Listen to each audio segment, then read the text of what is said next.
The moment her hand yanked my turban, the whole plane seemed to suck in a breath and freeze, like every single pair of eyes snapped right to us. And in that split second, I swear I could hear my own heartbeat over the engines, over everything. She shrieked, clutching my sacred cloth like it was some kind of prize, and I just sat there, paralyzed, stunned, scalp on fire, and so damn exposed I could barely breathe. You ever have one of those moments where you can actually feel the weight of 1,000 silent judgments pressing in on you from all sides? Yeah, that was me, sitting in seat 22A, watching a lifetime of my father's words and my own identity get crumpled up and waved around by a stranger who decided my presence was blocking her view of a TV on a 5-hour flight to Denver. Let me back up a sec, because until that instant, this flight was just background noise. The thrum of engines, people chatting about nothing, the random beep of the seatbelt sign. I was dozing off, thinking about work, thinking about my dad, when this woman, let's call her Karen because, well, you know, decided my turban was an obstruction. Not just a hat, not just a piece of cloth, but a problem she had to fix, right then and there, in front of 200 strangers. She stood up, bracelets clinking, and announced to anyone who'd listen, I paid for a window seat, and I will not be blocked by someone's that thing. She waved my turban like a flag and dropped it to the floor. You could feel the temperature drop across 3 rows. The flight attendant looked like she wanted to vanish into the overhead bin, her voice all shaky and tight. Ma'am, you need to give that back. But Karen, oh no, she wasn't finished. She turned to the cabin with her arms crossed, and this smug look that just begged for someone to back her up, only nobody did. A kid 2 rows back gasped, an older man muttered, unbelievable, and someone, somewhere, started filming. Of course, you could almost taste the tension in the air, like ozone before a summer storm. Me? I was sitting there, rubbing the sting on my scalp, trying to remind myself not to lose it. Not here. Not now. Not with everyone watching. My father always said, wear it with pride, son. Never let anyone take that from you. That pride felt far away right then. I barely managed to whisper, it's not a hat. This is my turban. My voice cracked. Karen just laughed, loud, mocking, tossing my faith on the floor like yesterday's trash. But here's where things twisted, and you better believe I didn't see it coming. The guy across the aisle, the one who'd been quietly filming on his phone, he stood up, voice steady as steel, and said, lady, I've been recording since you touched his turban. Sit down before you embarrass yourself more. Karen's eyes darted around, desperate for support, but nobody so much as nodded. In fact, a few people actually shook their heads. No, not today. Not this time.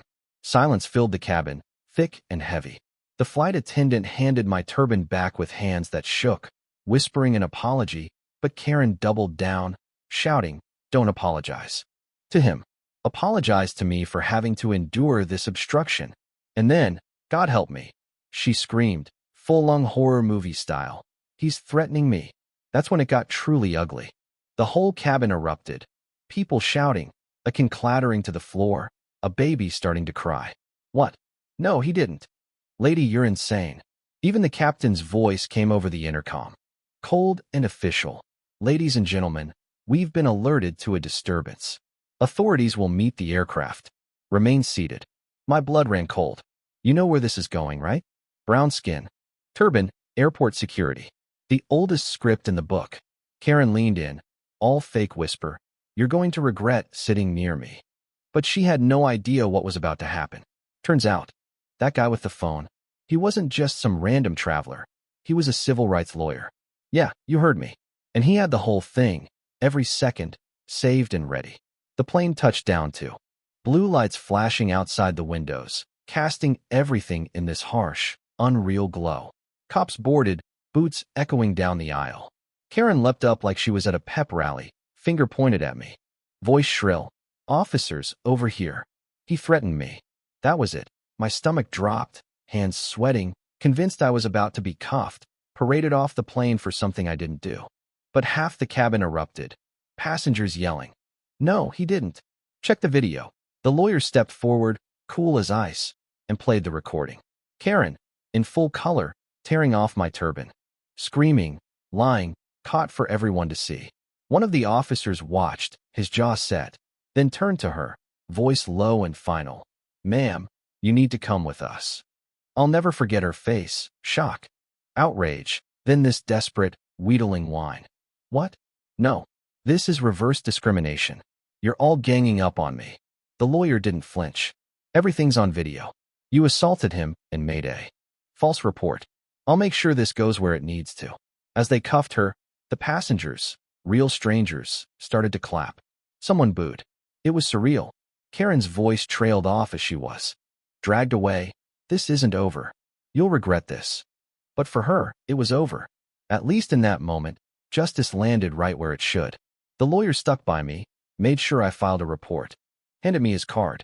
"People like her count on silence," he said, and for the first time all day, I felt something loosen in my chest, like maybe, just maybe, things could be different.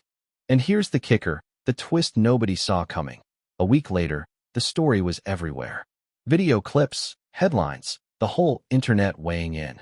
Turns out Karen wasn't just some cranky flyer. She was VP of her homeowners association board, the same one notorious for harassing minority families in her town. The internet found out fast. She lost her position, faced charges, and got roasted from coast to coast. Karma doesn't always whisper. Sometimes it drags you off a plane in front of 200 witnesses. As for me, I tied my turban back on in the terminal, careful and proud, like my dad always taught me, and I thanked him under my breath. Funny thing, fabric never felt heavier or stronger. That's dignity. That's survival. That's not letting them win. But let me ask you, was this justice or just a rare lucky break? Is the system actually changing, or did I just get lucky with a cabin full of witnesses and one brave lawyer? Let me know what you think in the comments, because this conversation is far from over. If you've ever had to fight for your dignity or seen justice done in a way that made you believe again, I want to hear your story. Like, subscribe, share this with someone who needs to know they're not alone. Because the only way we change anything is by speaking up together. Maybe I should have felt triumphant as I left that terminal. You know? But the truth is, I was just exhausted. People stared, some with sympathy, others with that awkward curiosity, the kind that makes you want to disappear. My hands were still trembling when I finally made it to baggage claim. Every step, I kept replaying what happened, wondering if I'd done the right thing by standing my ground, if it would matter at all in the bigger picture, or if tomorrow I'd just be another headline that faded away while folks scrolled past with coffee in hand. You know what I mean? But I didn't get far before the next twist hit, a quiet one this time. But somehow it rattled me more than the cuffs or the sirens. There was an older Sikh man by the carousel, suit a little wrinkled, glasses slipping down his nose. He caught my eye, smiled, and nodded. "You handled yourself well, son," he said quietly, his accent soft, but there was this steel in his voice. He'd seen it, all of it, and now he was watching me like he was measuring something invisible. "They called me names back in '77, he said, "but nobody filmed it for me." He paused, like he was deciding whether to share the next part, then nodded to himself. "Remember, you're not just standing up for yourself.